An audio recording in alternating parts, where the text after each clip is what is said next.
चलिए अब जानते हैं सेफ्टी हेलमेट के टाइप्स के बारे में। तो सेफ्टी हेलमेट के ऐसे कई सारे टाइप्स आते हैं जो कलर कोडिंग के अनुसार जो है हम उसको आइडेंटिफाई कर सकते हैं। तो आज हम यहाँ पर टोटल 8 टाइप के अलग अलग कलर कोडिंग के सेफ्टी हेलमेट के बारे में जानने वाले हैं। तो सबसे पहला है व्हाइट हेलमेट, फिर उसके बाद है येलो हेलमेट, फिर उसके बाद है ब्लू हेलमेट, फिर उसके बाद है ग्रीन हेलमेट, फिर उसके बाद है ऑरेंज हेलमेट, फिर उसके बाद है ब्राउन हेलमेट, फिर उसके बाद है रेड हेलमेट और फिर उसके बाद है ग्रे हेलमेट। तो इस प्रकार ऐसे 8 टाइप के सेफ्टी हेलमेट आते हैं जिसको हम हमारे साइट पर या फिर इंडस्ट्री में ज्यादातर इस्तेमाल करते हैं। चलिए अब जानते हैं इसको थोड़ा डिटेल में कि हेलमेट का कलर कोड और उसका मीनिंग क्या होता है, उसका इस्तेमाल कौन करते हैं। तो सबसे पहला है व्हाइट हेलमेट। तो व्हाइट हेलमेट का जो इस्तेमाल है वो साइट पर साइट मैनेजर्स हो, इंजीनियर्स हो, सुपरवाइजर्स हो या फिर फोरमैन हो, वो इसका इस्तेमाल करते हैं। फिर उसके बाद है येलो हेलमेट। तो येलो हेलमेट का जो इस्तेमाल है वो लेबर लोग करते हैं, यानी कि वर्कर लोग करते हैं। फिर उसके बाद है ब्लू हेलमेट। तो ब्लू हेलमेट जो है वो इलेक्ट्रिशियंस हो, कारपेंटर्स हो या फिर अदर टेक्निकल जो भी ऑपरेटर्स हो, वो भी सिविल वर्कर्स के अलावा, तो वो लोग जो है वो ब्लू हेलमेट का इस्तेमाल करते हैं। फिर उसके बाद है ग्रीन हेलमेट। तो ग्रीन हेलमेट जो है वो सेफ्टी ऑफिसर्स हो या फिर सेफ्टी इंस्पेक्टर्स हो, वो इसका इस्तेमाल करते हैं। फिर उसके बाद है ऑरेंज हेलमेट। तो ऑरेंज हेलमेट का जो इस्तेमाल है, जो भी रोड पर क्रू मेंबर्स काम कर रहे हैं वो इसका इस्तेमाल करते हैं, या फिर विजिटर्स हो या फिर नए एम्प्लॉयज हो, वो इस हेलमेट का इस्तेमाल करते हैं। फिर उसके बाद है ब्राउन हेलमेट। तो ब्राउन हेलमेट का जो इस्तेमाल है वो वेल्डर लोग करते हैं या फिर ऐसे वर्कर जो हाई हीट एप्लीकेशंस में काम करते हैं, वो भी ब्राउन हेलमेट का इस्तेमाल करते हैं। फिर उसके बाद है रेड हेलमेट। तो रेड हेलमेट का जो इस्तेमाल है वो फायर फाइटर्स करते हैं। और फिर उसके बाद है ग्रे हेलमेट। तो ग्रे हेलमेट का जो इस्तेमाल है वो साइट विजिटर्स के लिए किया जाता है। अब हमने यहाँ पर टोटल 8 टाइप के अलग कलर कोडिंग के हेलमेट के बारे में यहाँ पर जाना है कि वो कौन इस्तेमाल करते हैं। लेकिन यहाँ पर भी आपको एक बात समझने की जरूरत है। जैसे कि हमने इसके पहले देखा था कि येलो हेलमेट जो है वो लेबर लोग या फिर वर्कर लोग जो है वो पहनते हैं, लेकिन ये भी मैटर करता है कि आप किस कंपनी में काम कर रहे हो, क्योंकि इंडिया में ज्यादातर जो है वो लेबर लोग जो है वो येलो हेलमेट का ही इस्तेमाल करते हैं, लेकिन किसी किसी कंपनी में जो है वो ब्लू हेलमेट का भी वर्कर लोग जो है वो इस्तेमाल करते हैं। इसके अलावा हमने देखा कि रेड हेलमेट का जो इस्तेमाल है वो फायर फाइटर्स करते हैं, लेकिन किसी किसी कंपनी में जो है रेड हेलमेट का जो इस्तेमाल है वो सेफ्टी ऑफिसर के द्वारा भी किया जाता है। जैसा कि मैं out of India China petroleum में जब काम कर रहा था, तो वहां पर जो सेफ्टी पर्सन्स है वो रेड हेलमेट का इस्तेमाल करते थे। मतलब आपको यहाँ पर समझना है कि ये जो सेफ्टी हेलमेट के कलर कोडिंग है, ये ऑर्गेनाइजेशन टू ऑर्गेनाइजेशन जो है वो अलग भी हो सकते हैं। तो ये जो चीजें हैं ये आपको पता होना बहुत ही जरूरी है। चलिए अब जानते हैं टाइप्स ऑफ सेफ्टी शूज के बारे में। तो सेफ्टी शूज के बहुत सारे ऐसे जो टाइप्स है वो अवेलेबल है। तो वो कुछ इस प्रकार है। तो उसमें सबसे पहला सेफ्टी शूज है वो है सेफ्टी टू शूज, जैसा कि आप इमेज में देख सकते हो। फिर उसके बाद का सेकंड नंबर का सेफ्टी शूज है वो है स्टील इनसोल सेफ्टी शूज, जैसा कि आप इमेज में देख सकते हो। फिर उसके बाद है मेटल इन स्टेप फुटवेयर, जैसा कि आप इमेज में देख सकते हो। फिर उसके बाद है मेटा टार्सल शूज, जैसा कि आप इमेज में देख सकते हो। और फिर उसके बाद है इलेक्ट्रिक हजार्ड सेफ्टी शूज, जैसा कि आप इमेज में देख सकते हो। चलिए अब जानते हैं प्रोटेक्टिव ग्लोव्स के टाइप्स के बारे में।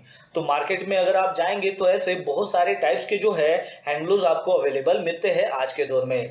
और वो जो अलग अलग तरह के जो हैंड ग्लोव्स है वो आपको वेराइटी ऑफ हजार्ड से जो है प्रोटेक्ट करते हैं। जो भी नेचर ऑफ हजार्ड है या फिर ऑपरेशंस है, इसके ऊपर डिपेंड होता है कि आपने जो है कौन से हैंड ग्लोव्स का वहां पर सिलेक्शन करना है उस पर्टिकुलर हजार्ड का सामना करने के लिए। पोटेंशियल ऑक्यूपेशनल जो भी हैंड इंजुरीज होती है तो उसमें कई तरह की वेराइटीज आती है, इसलिए आपको हैंड ग्लोव्स का जो राइट पेयर है उसको सिलेक्ट करना काफी चैलेंजिंग होता है, क्योंकि अगर आपने गलत पेयर जो है वो सिलेक्ट कर लिया है किसी टास्क को करने के लिए तो उसकी वजह से भी आपको इंजरी हो सकती है। इसलिए आपको राइट पेयर के जो भी ग्लोव्स है उसका सिलेक्ट करना काफी जरूरी होता है। इन जनरल ग्लोव्स को जो है वो 4 कैटेगरीज में डिवाइड किया गया है। तो उसमें सबसे पहला है लेदर, कैनवास और मेटल मेश ग्लोव्स। तो इस टाइप के जो ग्लोव्स है वो आपको कट इंजरी हो, बर्न्स हो या फिर पंचर्स हो तो इससे आपको प्रोटेक्ट करते हैं। फिर उसके बाद है fabric and coated fabric gloves. तो इस टाइप के जो ग्लोव्स होते हैं वो कॉटन या फिर अदर जो फैब्रिक मटेरियल है उससे बने हुए रहते हैं और वो जनरली जो है आपको डर्ट हो या फिर चाफिंग हो या फिर एब्रेशंस हो उसके अगेंस्ट में ये आपको प्रोटेक्ट करते हैं। फिर उसके बाद है इंसुलेटिंग रबर ग्लोव्स। तो इस टाइप के जो ग्लोव्स है इसकी वजह से आपको जो भी इलेक्ट्रिकल हजार्ड्स है उसके अगेंस्ट में प्रोटेक्शन मिलता है। और फिर उसके बाद है chemical and liquid resistant gloves. तो इस टाइप का जो ग्लोव्स है इसका इस्तेमाल आपको तब करना पड़ता है जब भी आपको कोई भी केमिकल्स का मटेरियल जो है वो हैंडल करना हो या फिर कोई भी केमिकल्स हो जिसका हाई एक्यूट टॉक्सिसिटी हो या फिर कोई जो केमिकल्स है वो कोरोसिव है वो भी हाई टेम्परेचर में, तो उसके ऊपर भी अगर आपको काम करना है तो इस टाइप के हैंड ग्लोव्स का आपको इस्तेमाल करना होता है। तो ये मेन 4 कैटेगरीज होती है हैंड ग्लोव्स की जो आपको पता होना चाहिए। चलिए अब जानते हैं कि जो भी हम इंडस्ट्री में या फिर कंस्ट्रक्शन कंपनी में हैंड ग्लोव्स का इस्तेमाल करते हैं उसके आईएस कोड के बारे में। तो आईएस 6994 जो है वो कहता है specification for industrial safety gloves के बारे में। तो इसमें पार्ट 1 में बताया गया है लेदर एंड कॉटन ग्लोव्स के बारे में, पार्ट 2 में बताया गया है प्रोटेक्टिव ग्लोव्स के बारे में जो आपको डेंजरस केमिकल्स या फिर जो भी माइक्रो ऑर्गेनिजम्स है उसके अगेंस्ट में प्रोटेक्ट करने के लिए। फिर उसके बाद है आईएस 4770, ये बताता है रबर ग्लोव्स के बारे में कि जिसका इस्तेमाल आप इलेक्ट्रिकल पर्पस के लिए कर सकते हो। तो ये जो 2 आईएस है 6994 और 4770 ये काफी इंपॉर्टेंट होता है जो आपको पता होना चाहिए। चलिए अब जानते हैं कि इंडस्ट्री या फिर कंस्ट्रक्शन में जब भी आप काम करते हो तो वहां पर ज्यादातर कौन से टाइप के हैंड ग्लोव्स जो है वो इस्तेमाल होते हैं उसके बारे में। तो सबसे पहला है कॉटन हैंड ग्लोव्स, जैसा कि आप इमेज में देख पा रहे हो। तो इस टाइप के जो हैंड ग्लोव्स है इसका जो इस्तेमाल है वो लाइट वेट मटेरियल को हैंडलिंग करने के लिए किया जाता है और इस हैंड ग्लोव्स को लाइट ड्यूटी हैंड ग्लोव्स भी कहा जाता है। जैसे कि कोई अगर मटेरियल आपको एक जगह से दूसरी जगह अगर शिफ्ट करना हो और वो अगर लाइट मटेरियल है तो उसके लिए जो है आप इस हैंड ग्लोव्स का इस्तेमाल कर सकते हो।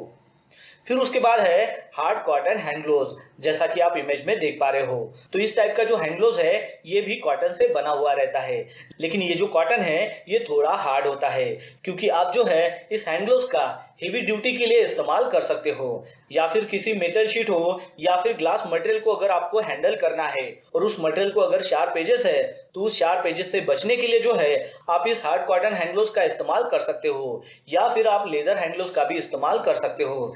लेकिन ज्यादातर जो कंपनियां हैं वो आपको हार्ड कॉटन हैंड ग्लोव्स ही प्रोवाइड करती है और अब तो ऐसे कॉटन हैंड ग्लोव्स आ गए हैं जो जीन से भी बने हुए रहते हैं, जैसे कि आप इमेज में देख पा रहे हो।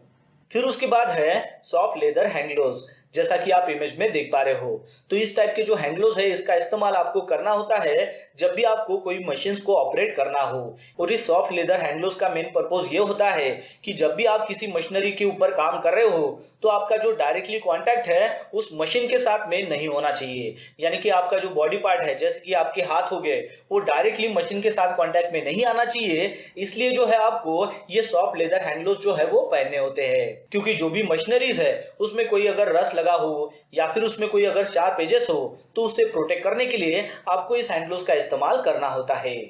फिर उसके बाद है फुल्ली लेदर हैंड ग्लोव्स, यानी कि ये जो हैंड ग्लोव्स है ये फुल्ली लेदर से बना हुआ रहता है और इसका जो इस्तेमाल है वो ज्यादातर हॉट वर्क के लिए किया जाता है। जैसे कि अगर आपको वेल्डिंग का काम करना हो, गैस कटिंग का काम करना हो तो इस टाइप के हैंड ग्लोव्स को पहनकर ही आपको हॉट वर्क का काम करना होता है, क्योंकि हॉट वर्क के दरमियान जो है वो ज्यादातर स्पार्क जो है वो निकलता है।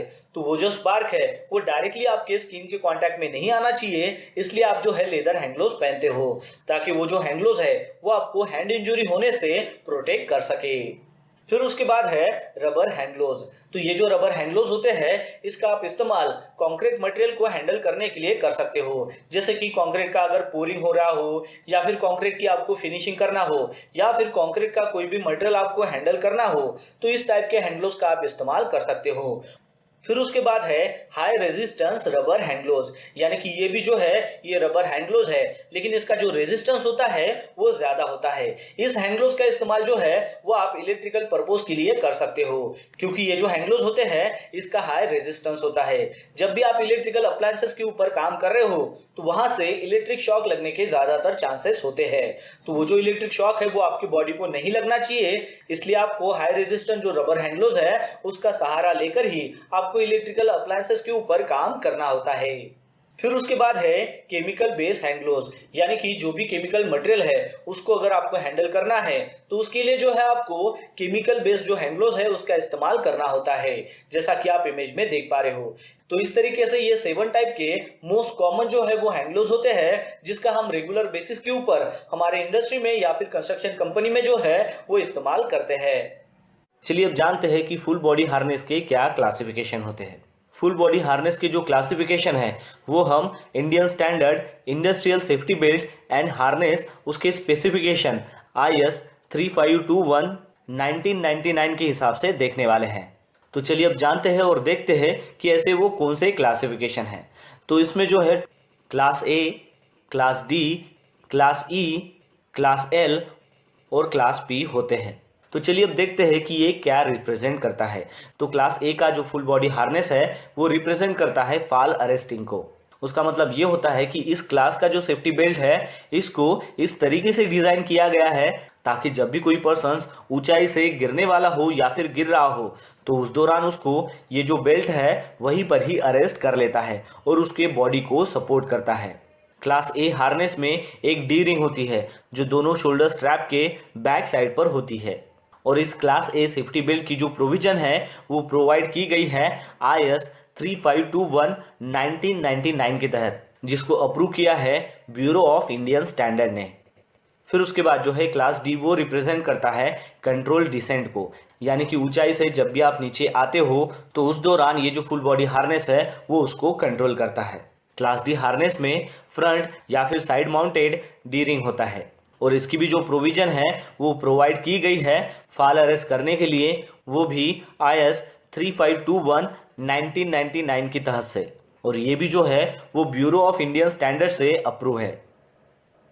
फिर उसके बाद है क्लास E, वो रिप्रेजेंट करता है वर्टिकल एंट्री और एग्जिट को, जिसे हम कन्फाइंड स्पेस की एंट्री या फिर एग्जिट कह सकते हैं। इसको इस प्रकार डिज़ाइन किया गया है कि जब भी आपको कन्फाइंड स्पेस में वर्टिकल पोजीशन में एंट्री करना हो या फिर एग्जिट करना हो तो उस दौरान इस हार्नेस का इस्तेमाल करना होता है। और ये जो क्लास की हार्नेस है इसमें स्लाइडिंग डी रिंग होती है हर एक शोल्डर जो स्ट्रैप है वहाँ पर, और इसकी भी जो प्रोविजन है वो डबल रोप लाइफ लाइन के लिए की गई है, जिसको कंफर्म किया है IS 3521 1999 के तहत से, और ये भी जो है ये ब्यूरो ऑफ इंडियन स्टैंडर्ड से अप्रूव है। फिर उसके बाद आता है क्लास L, वो रिप्रेजेंट करता है लैडर क्लाइंबिंग को। तो इस टाइप का जो हार्नेस है वो इसलिए डिज़ाइन किया गया है ताकि जब भी आपको लैडर का इस्तेमाल करना हो या फिर टावर का इस्तेमाल करना हो और उसके ऊपर अगर आपको चढ़ना हो तो वहाँ पर इस हार्नेस का इस्तेमाल किया जाता है। तो इस टाइप के हार्नेस में एक या फिर 2 डी रिंग होती है और वो जो डी रिंग है वो अटैच होती है हार्नेस के फ्रंट साइड में, और इस हार्नेस को भी कंफर्म किया गया है IS 3521 1999 के तहत से, और इसको भी जो है वो ब्यूरो ऑफ इंडियन स्टैंडर्ड ने अप्रूव किया है। फिर उसके बाद आता है क्लास P, जो रिप्रेजेंट करता है वर्क पोजीशनिंग को, और इस हार्नेस को इसलिए डिज़ाइन किया गया है ताकि जब भी कोई वर्क ऑपरेशंस आप कर रहे हो तो उस दौरान वहाँ पर पोजीशंस के लिए आपको इस हार्नेस का इस्तेमाल करना होता है। इस टाइप के हार्नेस में जो डी रिंग होता है उसको माउंटेड किया गया रहता है वेस्ट लेवल में, यानी कि कमर के लेवल में, और ये भी जो सेफ्टी हार्नेस है इसको कंफर्म किया गया है IS 3521 1999 की तहत से, और इसको भी जो है वो ब्यूरो ऑफ इंडियन स्टैंडर्ड ने अप्रूव किया है।